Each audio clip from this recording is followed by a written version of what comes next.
আসসালামু আলাইকুম রহমতুল্লাহ। প্রিয় দর্শক শ্রোতা, আপনারা পুষ্টি নিবেদিত মোনাজাতে অংশগ্রহণ করবেন।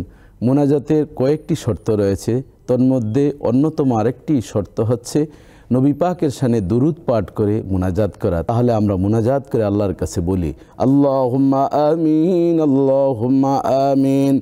রব্বানা লা তুযিগ কুলুবানা বা'দা ইয হাদাইতানা ওয়া হাব লানা মিন লাদুনকা রাহমা ইন্নাকা আনতাল ওয়াহ্হাব।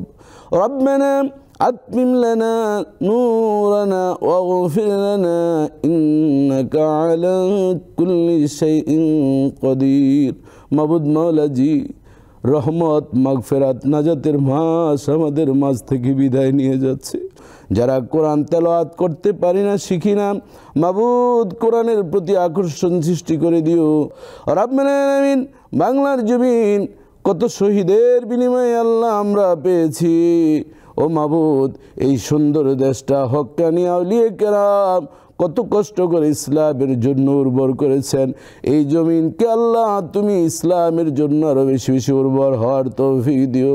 সকল রোজাদারের রোজাগুলো কবুল করে নিও মাবুদ গো। মরে তো যাবই, তোমার বাইতুল্লাহ যাওয়ার তৌফিক দিও। তোমার হাবিবের রওজা মোবারকে সশরীরে গিয়ে সালাম দেওয়ার তৌফিক দিও।